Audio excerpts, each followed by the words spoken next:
അത്യുന്നതനും മഹാപരിശുദ്ധനുമായ നമ്മുടെ കർത്താവായ യേശു ക്രിസ്തുവിന്റെ അതിപരിശുദ്ധമായ നാമം വാഴ്ത്തപ്പെടുമാറാകട്ടെ. നമ്മുടെ കർത്താവിനെ ആരാധിക്കുവാൻ വീണ്ടും ഒരു കർത്തൃദിവസം ദൈവം നമുക്ക് ദാനം ചെയ്തിരിക്കുന്നു. ഈ പുതുവർഷത്തിലെ ആദ്യ കർത്തൃദിനത്തിൽ കർത്താവായ യേശു ക്രിസ്തുവിന്റെ ധന്യനാമത്തിൽ നിങ്ങൾക്ക് ഏവർക്കും സ്നേഹവന്ദനം അറിയിക്കുന്നു. ഒരു പുതുവത്സരം അനുഗ്രഹിക്കപ്പെട്ട വർഷമായി ഈ വർഷത്തെ നിങ്ങൾക്ക് ദൈവം തീർക്കട്ടെ എന്ന് ആശംസിക്കുന്നു. കർത്തൃദിന ധ്യാന ചിന്തയിലേക്ക് സ്വാഗതം. നമ്മുടെ കർത്താവിനെ ആരാധിക്കുവാൻ ഇന്ന് എൻ്റെ ഹൃദയത്തിൽ പ്രേരണ ലഭിച്ച ഒരു വേദഭാഗം ഞാൻ വായിക്കുന്നു. യോഹന്നാന്റെ സുവിശേഷം 1-ാം അധ്യായം അതിൻ്റെ 30-ാം വാക്യം. എൻ്റെ പിന്നാലെ ഒരു പുരുഷൻ വരുന്നു, അവൻ എനിക്ക് മുമ്പേ ഉണ്ടായിരുന്നത് കൊണ്ട് എനിക്ക് മുമ്പനായി തീർന്നു എന്ന് ഞാൻ പറഞ്ഞവൻ ഇവൻ തന്നെ. നമ്മുടെ കർത്താവായ യേശു ക്രിസ്തുവിന് വഴിയൊരുക്കുവാൻ വന്ന മരുഭൂമിയിൽ വിളിച്ചു പറയുന്ന ശബ്ദമായ സ്നാപക യോഹന്നാൻ നമ്മുടെ കർത്താവായ യേശു ക്രിസ്തുവിനെ നോക്കിക്കൊണ്ട് യഹൂദ ജനതയുടെ മുമ്പാകെ പറയുകയാണ്, ഇതാ ലോകത്തിന്റെ പാപം ചുമക്കുന്ന ദൈവത്തിന്റെ കുഞ്ഞാട് എന്ന്. അവനെക്കുറിച്ച് യോഹന്നാൻ പറയുന്ന പല സാക്ഷ്യങ്ങൾ ഈ വേദഭാഗത്ത് ഉണ്ട്.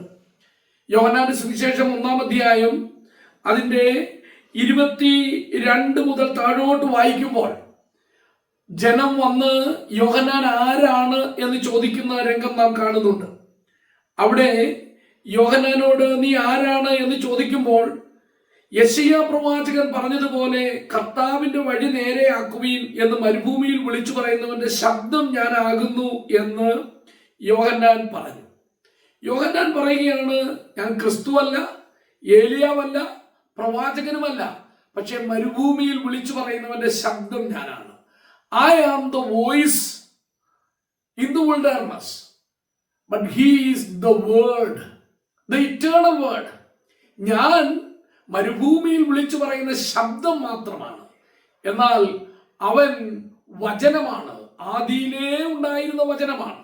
അതുകൊണ്ട് താൻ വെറും ശബ്ദമാണ്. ദൈവം അരുളി ചെയ്തതുപോലെ യേശു ക്രിസ്തുവിന് വഴിയൊരുക്കുവാനായിട്ട് വരുന്ന, സൈന്യങ്ങളുടെ ദൈവമായ യഹോവയ്ക്ക് വഴിയൊരുക്കുവാനായിട്ട് വരുന്ന ഒരു വ്യക്തി മാത്രമാണ് എന്നുള്ളത് യോഹന്നാൻ ഏറ്റു പറഞ്ഞു. എന്നാൽ യോഹന്നാൻ തന്റെ സാക്ഷ്യത്തിലൂടെ താൻ വഴിയൊരുക്കുവാനായിട്ട് വന്നിരിക്കുന്ന മശീഹ കർത്താവായ യേശു ക്രിസ്തു ആരാണെന്ന് വളരെ വ്യക്തമായി പറയുന്ന ചില പ്രയോഗങ്ങൾ നമ്മൾ കാണുന്നുണ്ട്. അത് ഞാൻ നിങ്ങളുടെ ശ്രദ്ധയിലേക്ക് ഒന്ന് കൊണ്ടുവരട്ടെ. ആദ്യമായി 26-ാമത്തെ വാക്യത്തിൽ നാം കാണുകയാണ്, ഞാൻ വെള്ളത്തിൽ സ്നാനം കഴിപ്പിക്കുന്നു, എന്നാൽ നിങ്ങൾ അറിയാത്ത ഒരുത്തൻ നിങ്ങളുടെ ഇടയിൽ നിൽക്കുന്നുണ്ട്. യോഹന്നാൻ യഹൂദന്മാരോട് പറയുകയാണ്, നിങ്ങൾ അറിയാത്ത ഒരുത്തൻ നിങ്ങളുടെ ഇടയിൽ നിൽക്കുന്നുണ്ട്. യോഹന്നാൻ യേശുക്രിസ്തുവിനെ ഇവിടെ വെളിപ്പെടുത്തുകയാണ്. യേശുക്രിസ്തുവിനെ ജനത്തിന്റെ മുമ്പാകെ വെളിപ്പെടുത്തുവാനായിട്ട് വന്നിരിക്കുന്നവനാണ് യോഹന്നാൻ. യോഹന്നാൻ പറയുകയാണ്, നിങ്ങൾ അറിയാത്ത ഒരുത്തൻ നിങ്ങളുടെ ഇടയിൽ ഉണ്ട്. എന്താണ് യോഹന്നാൻ പറയുന്നത്? ശരിക്കും അവരറിയേണ്ടവനാണ് ഇവൻ, അവരുടെ ദൈവമാണ് ഇവൻ. പക്ഷേ ഇവർ ശരിക്കും കർത്താവായ യേശുക്രിസ്തു ആരാണെന്ന് തിരിച്ചറിയുന്നില്ല. അവർ യേശുക്രിസ്തു അവരിൽ ഒരുത്തനെ പോലെ മാത്രമേ ചിന്തിക്കുന്നുള്ളൂ. എന്നാൽ ദൈവം ജഡമെടുത്തു വന്ന, വചനം ജഡമായി തീർന്ന, സർവവല്ലഭനായ സകലത്തിന്റെയും സൃഷ്ടിതാവും കർത്താവുമായ യേശുക്രിസ്തുവാണ് അവൻ എന്നാണ് യോഹന്നാൻ പറയുന്നത്.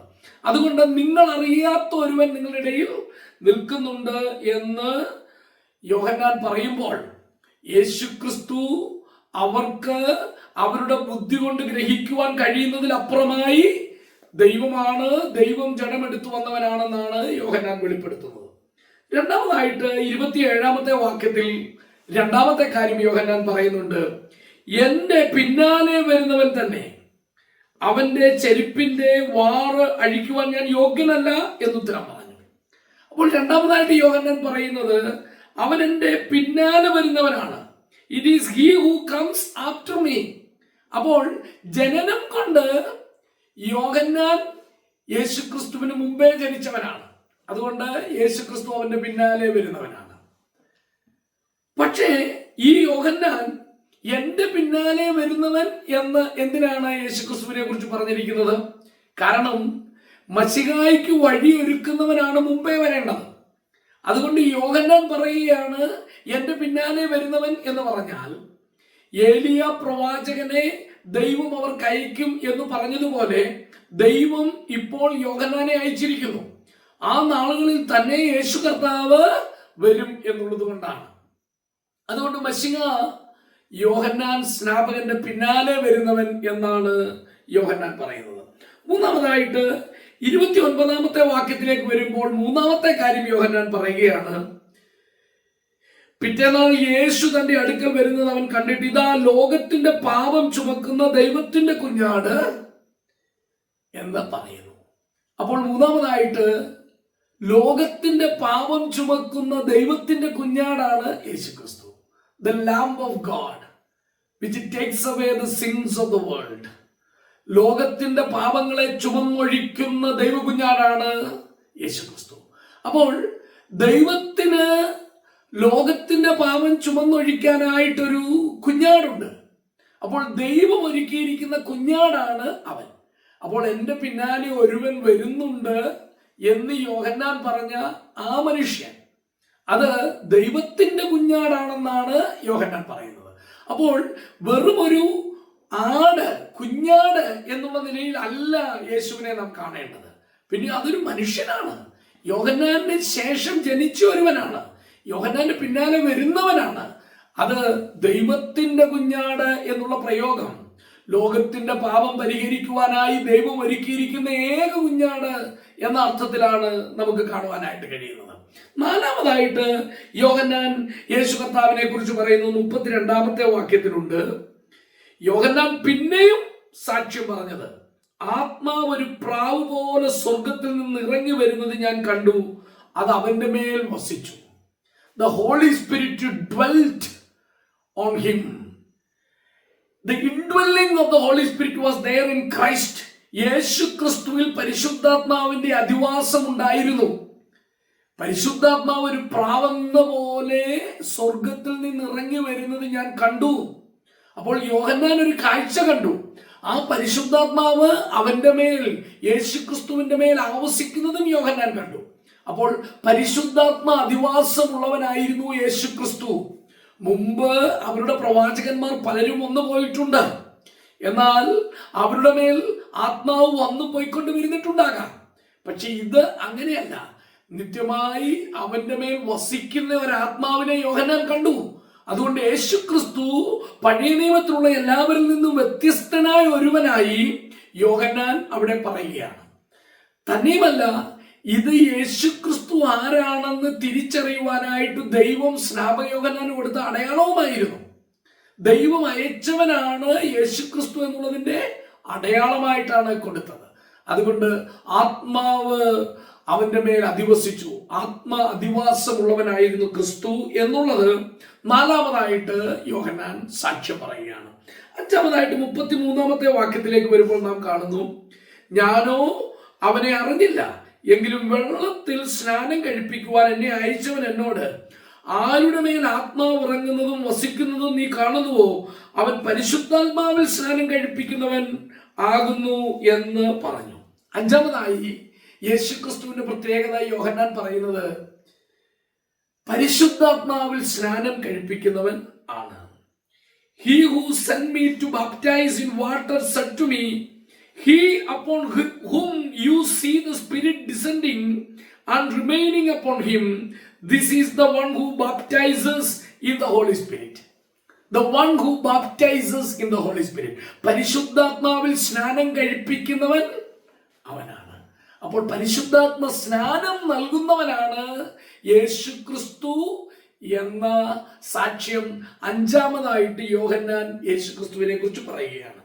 ആറാമതായിട്ട് 34-ാം വാക്യത്തിൽ കാണുകയാണ്, അങ്ങനെ ഞാൻ കാണുകയും ഇവൻ ദൈവപുത്രൻ തന്നെ എന്ന് സാക്ഷ്യം പറയുകയും ചെയ്തിരിക്കുന്നു.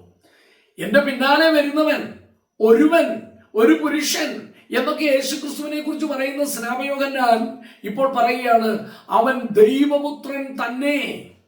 അപ്പോൾ ഇവൻ ദൈവപുത്രൻ തന്നെ എന്ന് സാക്ഷ്യം പറയുന്നു. യേശുക്രിസ്തുവിനെ കുറിച്ച് യോഹന്നാൻ സ്നാപകനുള്ള സാക്ഷ്യം, അവൻ ദൈവപുത്രൻ ആണ്.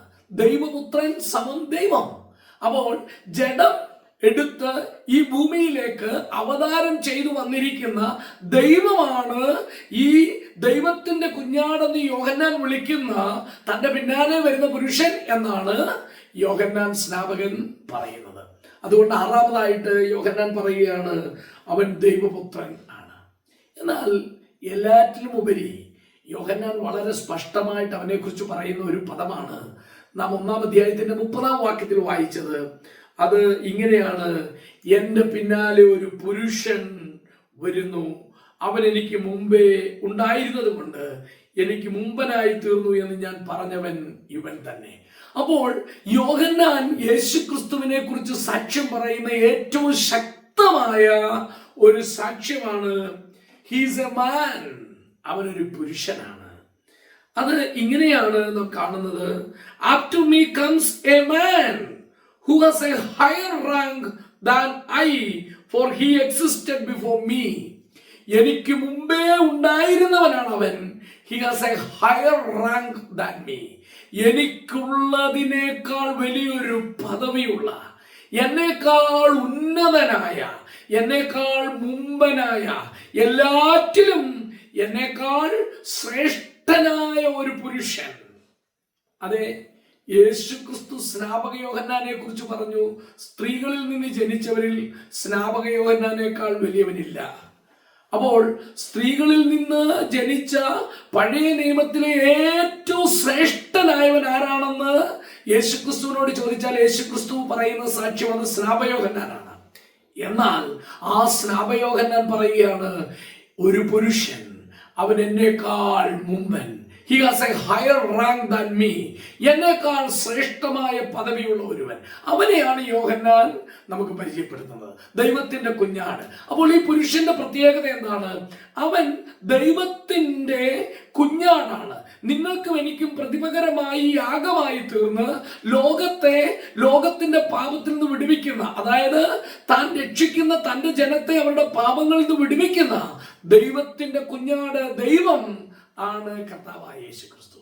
ഇന്ന് നാം ആരാധിക്കുന്നത് ആ പുരുഷനെയാണ്. നിങ്ങൾക്കും എനിക്കും വേണ്ടി ജഡമെടുത്തു വന്ന നമ്മുടെ ദൈവം, നമ്മുടെ പാപം ചുമന്നുകൊണ്ട് കാൽവരി ക്രൂശിൽ നമുക്ക് വേണ്ടി മരിച്ചവൻ, നിങ്ങളെയും എന്നെയും രക്ഷിക്കുവാനായി തന്റെ ചോര ചിന്തിയ, തന്റെ ജീവൻ നമുക്ക് പകരമായി നൽകിയ നമ്മുടെ കർത്താവ്.